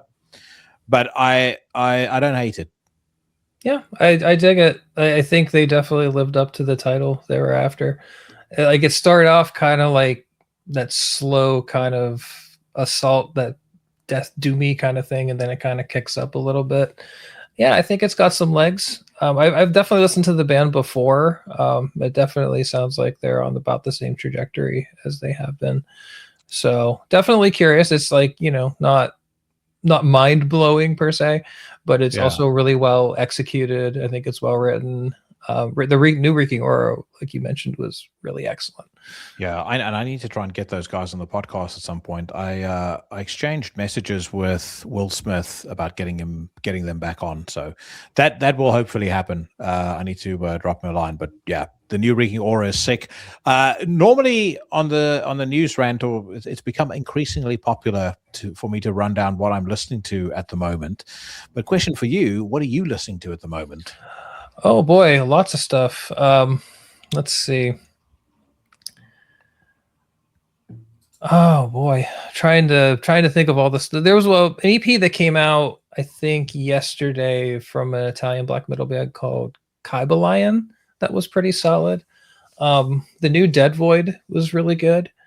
I think correct me if I'm wrong, you might have played a song for them on a previous. I did, yeah. And also Horn. The new Horn is pretty decent. Diabolic Oath put out a good EP. Stuff that's not quite out yet. I like promos I've been listening to. The new Inherits the Void sounds really cool. And I know you played a song of this one, Forsman from Iceland. Yeah. That was I think that was 2 weeks ago. Yeah. I've only heard that one track, but fuck me, that was amazing. That album is gonna impress some people, no question. It's excellent. My list this week, Haymoth, the album Black Dust. I played a track off of Black Dust when Carl was on the podcast. I think we both felt equally strongly about the production being absolutely dreadful. But the album is so good, it completely makes up for that. So it totally outshines the fact that the production isn't all that great. The musical quality is just fucking absolute tier 1 stuff. It's gritty as hell. Oh my god, it's so dark. It's just like one of the bleakest, nastiest black metal albums to come out I could say for a while, but it shares the same spiritual like spiritual essence as like the newer Versio Humanitatis. It is just dark, relentless, punishing. It's exactly the way black metal should sound. Talking about one of the best albums so far this year, that of Versio Humanitatis. Oh my God. I'm addicted to that album. Masterpiece. Total masterpiece. I am really digging the new Hecate Enthroned, the corpse of a titan, a lament long buried. I knew that was going to be something pretty special when they put out the first single. The whole thing does not disappoint. Another one that I knew was going to be excellent, and it has turned out to be absolutely top-notch, The Festering Triad by Gravier. Of course, Gravier should be, no one who listens to the podcast should be unfamiliar with Gravier, because I've had Nathan on the show many times. He'll be on many more times. And then a record that I kind of slept on, didn't really pay much attention, and then one day just randomly decided, I want to give this a listen. Gone with the Devil, the new Yotheria album. Holy fuck. That is phenomenal. They really changed a couple things on that one, and I think it worked for the better.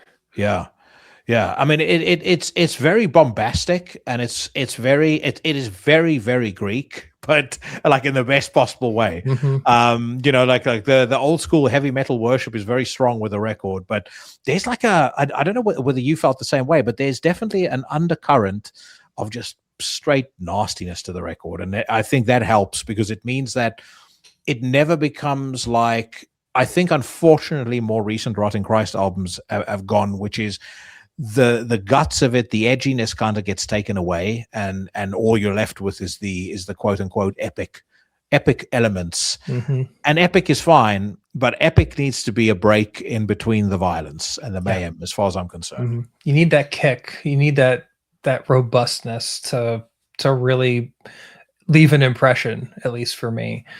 And that they definitely stepped it up, and that Hecate Enthroned was what a work that is for a band that's been through so much. Actually, I actually reviewed that one, and the Gravier album, fantastic. Not to spoil anything, but might be having a write-up from me about that coming sometime soon. Good. All right, so another track, Witch's Hammer. I've got a third record on the way. These guys signed to Nuclear War Now Productions, which will be a nice segue into a reader question that was submitted, or not reader, sorry, a listener question that was submitted. On August the 30th, 2026, Canadian thrashers Witch's Hammer will unleash their third full-length installment, dubbed The Final Storm. 2 new songs are already available via streaming on the Bandcamp widget below. We'll listen to the first one. It's called Into the Gates of Hell.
I just got a bit of a rush of blood to the nether regions listening to that. That is fucking brilliant. Think it moved? Yeah, it most definitely did. Are you a fan of that Daiva album that I keep flapping on about on the show? Oh, I love that band. I saw them at Heart of Winter actually, had a brief chat with a couple of guys. They were fucking amazing. One of the best, and I keep looking for more bands that are in that vein. I feel like Witch's Hammer could go on tour with them pretty comfortably. Yeah, and you would come away with a bunch of bruises, but a big old smile on your face. They got that black speed thrash thing going, and there's a lot of bands who try to capture that and ended up just sounding like absolute shit. Yeah. And they kind of just capture the essence of it and beat the living crap out of you while doing it. Yeah. No, I dig this very much. I'll tell you another band that I think would fit in quite nicely in this whole melange. Lord Humongous. Another fucking cool black and thrash band that I think just they hit all the right notes, but this is badass. As soon as I heard the reverb on the vocals, I knew they were coming at this from the right place. Yeah, from the right frame of mind. A little bit of that Midnight vibe to a degree, but I think a little more my style. I like Midnight a lot, but this really scratches an itch. You know what? Spotify did that. I think it's like a playlist of the songs you've listened to the most since you've been a Spotify customer. Mm-hmm. I've been a Spotify customer since I think 2014. Bizarrely enough, as you mentioned, Midnight, Necromania is I think number 4 or 5 on my most listened to songs. Nice. And considering the fact that I only really properly got into them maybe about 3 or 4 years ago, that tells you how often I'm repeating that one a lot. Oh, dude, it's so brilliant. So we've got a question in from a member of the Legion named Shea. The message reads, firstly, congratulations on Arnold Stallone Norris Wick III. By the way, I can confirm exclusively for the Legion, although I'll probably share it on the socials later on. We actually got the reason why we nearly started this News Rant recording late was we went to a place called Window to the Womb, and it was so that we could check what gender our soon to be birthed crotch spawn is, and it is going to be a boy. Congratulations, so man! I'm very happy about that. He will be well, not even co-host, future host. He takes over from me, or he gets disinherited. But Jackson Stone Cold Smith coming November the 25th. Oh, you got to play the glass breaking music when he's born. As soon as he's born, as soon as he comes out, glass shatters. Anyway, the message continues. I was wondering, when it comes to bands who have committed actual crimes or have politics you don't like, such as the NSBM scene, not necessarily is it sketch BS, how do you go about covering them? That is a very good question for you, actually, too. Yeah. So, I mean, I think you have to use your best judgment. And, depending on, some places just don't want to cover certain things. So you need to kind of be cognizant of your audience, too. You don't want to piss people off either. But it's a fine line you have to walk, I think. It's not simple, for sure. It's not simple. I do tend to apply and I know many people find this unpalatable, but I do apply the separating the art from the artist rule to this, because there's an awful lot of people that play in bands that I really like, who as people I can't fucking stand the sight of. They're not my kind of people. And there's a lot of people who play in bands that aren't necessarily my favorite bands, but they are absolutely fantastic human beings and people that I love hanging around with. Likewise, just because Roman Polanski is a complete piece of shit doesn't mean that I'm not ever going to watch Chinatown or Rosemary's Baby ever again. So by the same token, I don't agree with Jon Notveit's views on the world. I don't agree with his views on, I think that anybody who creates a kill list where you've got your friends and bandmates on, I know he's revered, but I mean, I've said many times, my read on him as a person, especially after I read the book, was it's just very tragic that somebody with so much potential and so much talent, and clearly a guy who once, at one point was an exceptional dude, can get wrapped up in something to such a degree that he's talking about killing his brother. It's insane. If you had me on a kill list, I'm afraid that's a fucking crocodile pit for you. Yeah, agreed. But it doesn't mean I'm going to stop listening to Dissection. Right. I'm going to stop listening to Emperor. I'm not going to stop listening to Burzum. And sometimes it gets taken to such an extreme, like it gets ridiculous. So it ends up to a point where, like, do you have any bands left to listen to? Yeah, no, exactly. So Marth, the great people, wonderful people, can't stand their music, cannot fucking stand their music. But I interviewed them once many years ago, and they are lovely people. But I just don't listen to them. Dude, you know what the biggest case of that scenario I ever had? Years ago, this was like 2005, I think. I was taken out by the PR rep from Nuclear Blast with all the Hammerfall guys, and I was having the fucking time of my life. Like, they are such nice dudes. And then I got back home and I was like, now how the hell am I supposed to review this? It's like, I've just had the best time talking to these guys, but their music is such dog shit. But as far as covering stuff, look, I don't consider myself a journalist, which is why I said I think it'd be quite an interesting question for you as well. I definitely don't consider myself a journalist. I'll have on anybody that I want on the podcast, but at the same time, I'm also not a fucking moron. I know that I need to be.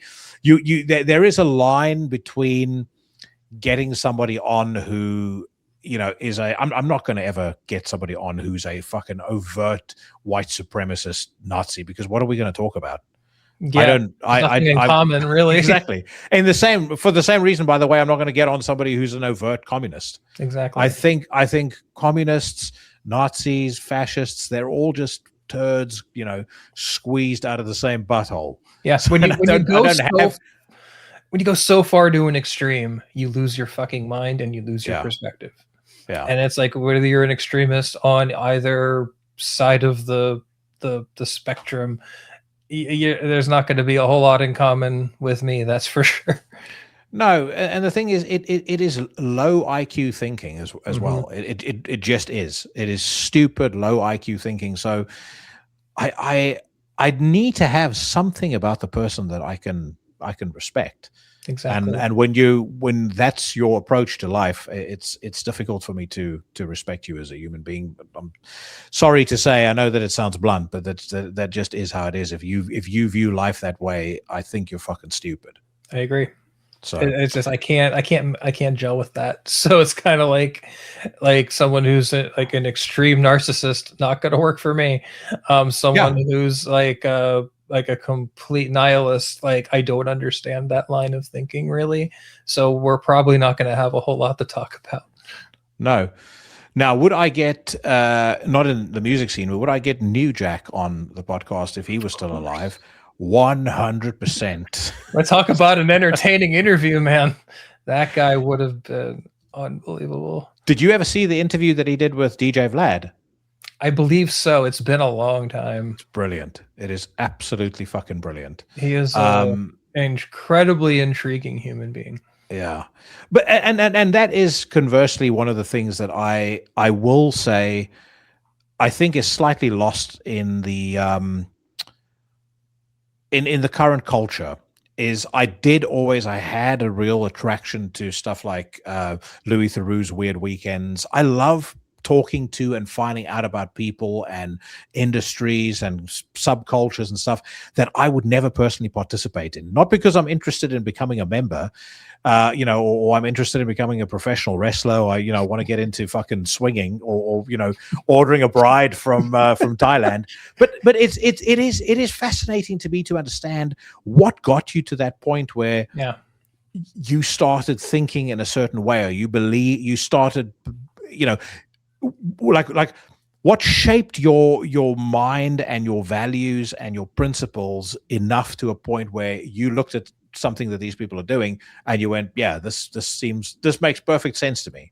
Oh yeah, it's just like a complete like examination into like a weird part of the human mind, how those decisions come to roost, and then form a chain reaction going down to that. It's like documentaries about serial killers. It's not like you're looking to be one, but like the whole mindset and the mental breakdown and stuff like that. It's fascinating to kind of explore that.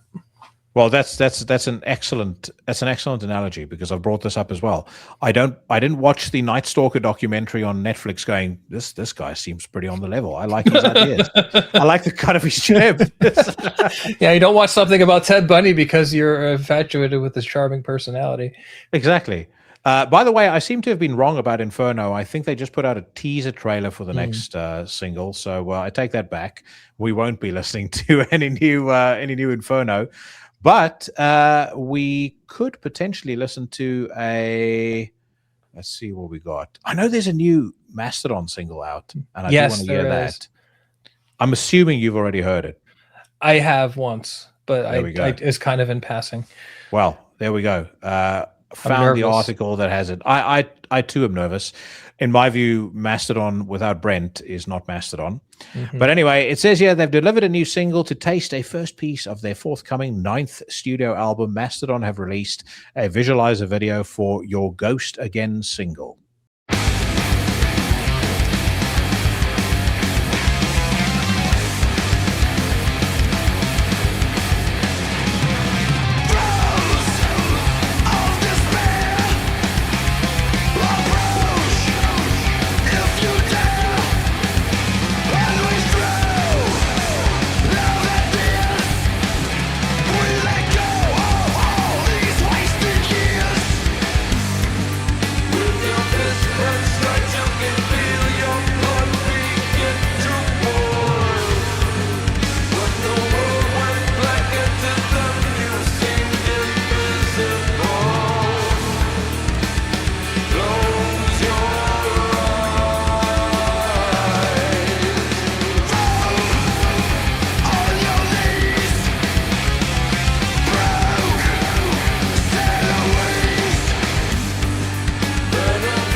Has potential. Like I said, it's really difficult because it doesn't feel like Mastodon is Mastodon anymore. But it's not bad. I mean, it's certainly not the new Neurosis, but But I haven't come to expect a whole lot out of Mastodon in quite some time. So it's not atrocious, but it's also not like making me do a cartwheel either. Yeah, I have to tell you, I'm actually very pleasantly surprised, and I don't know whether or not it's because I hated Hushed and Grim as much as I did. That was bad. Like to a point where I switched off the band completely. It was just a massive, massive fucking disappointment. But this, it is clear that Brent is like he's very, very sorely missed. But that being said, I actually do quite like it. I think the riff is quite cool. I think the vocal interplay works. There's kind of almost a bit of something that reminds me of Remission in that main riff. And I don't know whether that's wishful thinking or romanticizing it more than I need to. But did you pick that up? A little bit. I think they're drawing a little bit from their past, which I think is really good. I need to hear more to have like a really good full form viewpoint on it. It's certainly not like making me like, well, this is shit. I'm not going to listen to the album. Mastodon's dead. But so I'll definitely am intrigued enough to check the record out when it drops. And it's way better than what they've come out with in the recent past. So, oh, dude. I mean, I still liked Emperor of Sand. I liked Once More Under the Sun. I mean, really, it was just Hushed and Grim that just completely killed me. I thought even the Cold Dark Place EP wasn't bad, but Hushed and Grim was just such a fucking load of shit. I don't know what they were trying to do with that thing. No. And you know, my love for that band goes all the way back to Remission. I saw them play one of their first shows in London. I knew, and when I saw them, I was like, I know this is going to be a very special band. And it is very sad how things turned out. Yeah. It's been a long time since I've seen them live. Like the last time I saw them, they were touring with Opeth and Ghost. It's been a while. Jesus, yeah, that is a while.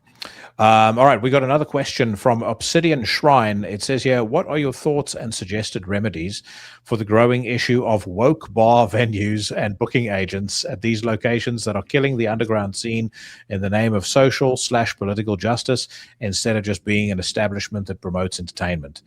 What do you think? I mean, I haven't read into a whole lot of places like that. Like, you know, there's when I was in Tampa, there's a place called very, very legendary place called the Brass Mug that has moved a few times, but they just book whatever the fuck they want. I mean, sometimes like they book some absolute like shit, but a lot of times they book a lot of great shit. I mean, book who you want. I really don't care. You know what I mean? It's like it comes down to if there's a show you don't want to support, don't support it. Don't go and don't give it oxygen if you don't want to give it oxygen. I'm a vote with your wallet guy. If you don't like something that a venue does, or you don't like, and this cuts either way, right? If a venue puts on a Cleese or they put on Horner and you don't like it, don't go. If a venue puts on agriculture and you're not a fan of agriculture and the crowd that they attract, also don't go. I think in the US especially, there's more than enough going on, or more than enough options that you kind of spoiled for choice. If you don't want to support a place, you don't have to support a place. Yeah. The flip side is I am a fucking misanthrope, and I generally speaking, I with the exception of going to things like Fortress, I don't really go out. If we go out anywhere, my wife and I, we go out to dinner or we go to the Comedy Store. I'm not somebody that spends a lot of time in bars. I don't really. As a matter of fact, I think the last time I actually willingly went to a bar that wasn't like for work or something like that, fuck, we're talking maybe 8-9 years ago. I just don't do it. So it's not a question that actually impacts me very much in any way because I don't go. So it doesn't bother me. I'm not a bar hopper either. Like, if the bar's got a show I want to see, I'll go. But otherwise, not really. Like, like my wife and I will go out to dinner and stuff like that, and we'll go to a lot of shows, and that's kind of, and otherwise we're home on the farm. So it's kind of like that's our. I will actually say, here's my actual advice: insulate yourself so that you have every single thing that you want and need at home. That's the best thing to do. Yeah, I've got my smoker, I've got my barbecue grill, I've got my biltong maker, and for anyone that doesn't know what biltong is, look it up. It's one of the greatest things South Africa has ever exported into the world. And then the next thing I'm going to be doing is I'm getting myself a dry aging fridge. And then, once I got that dry aging fridge, I'm getting myself a flat top. So I'm going to be able to make restaurant quality burgers. Nice. I'm going to be able to dry age all my steaks. I've got my own home theater. I've got a fucking badass hi-fi. There is an increasing need for me to not ever have to leave the house. And that's exactly what I'm playing towards. Me too.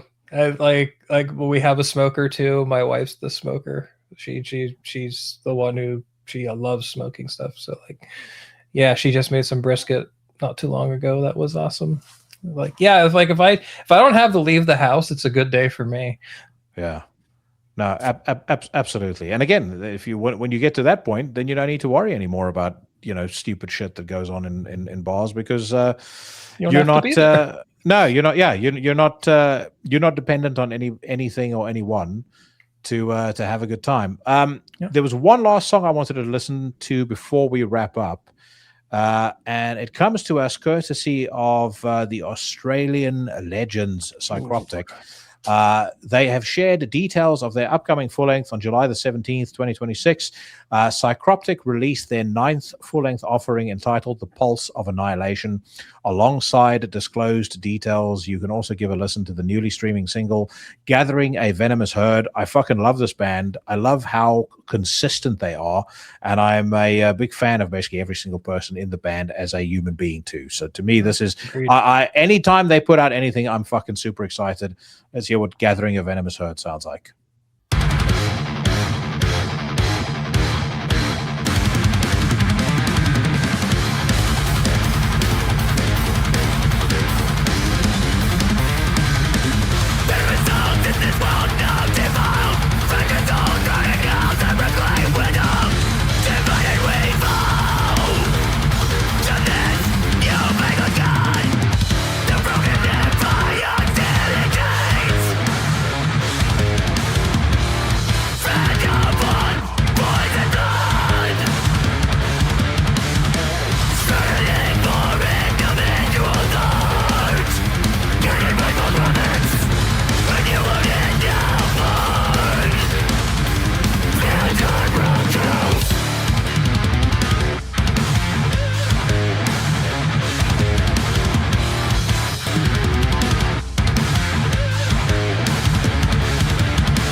Pause there. What do you think? Fantastic. It's Psycroptic. They're one of like tech death is not always my forte, but like they're one of those bands who have always done it right. And I wish more bands would follow their example to a degree. I mean, I've been a fan since Scepter of the Ancients, and these guys never have disappointed me, and that sounds fucking phenomenal. The drumming, my God, agree. David Haley is so underrated. Yeah. I was talking to somebody about favorite drummers the other day, and I mean, he like, for me, he absolutely is right up there with the very best of the best. Agreed. Everything he does, and I know also how quickly he works. So, like, I don't know how long he took to record the drums on this record, but it wouldn't surprise me if this was like, quick 2-day in and out of the studio, and then he's done. He is exceptional. Jason Pepiat sounds like a savage, looks like a savage. Riffs are fucking cool, and I totally agree with you. Tech death is not my vibe, but these guys, what separates them is that everything that they do still serves the song. Yep. With a lot of tech death bands, what's happening on the instruments serves the player, and it serves the tech nerd and the fucking guy who wants to see how fast he can drum or how fast he can play a riff or how fast he can solo.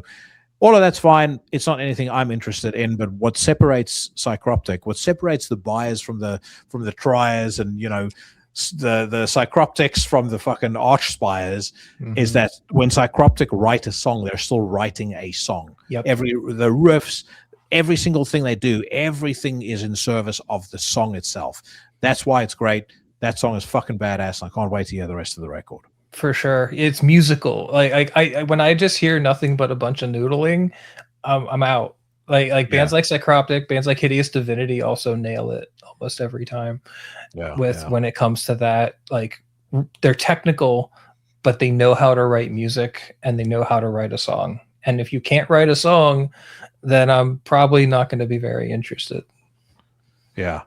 No, I totally agree. All right, my man. I think that is just about enough. I'm going to defer the swirly of the week to next week. But so don't worry.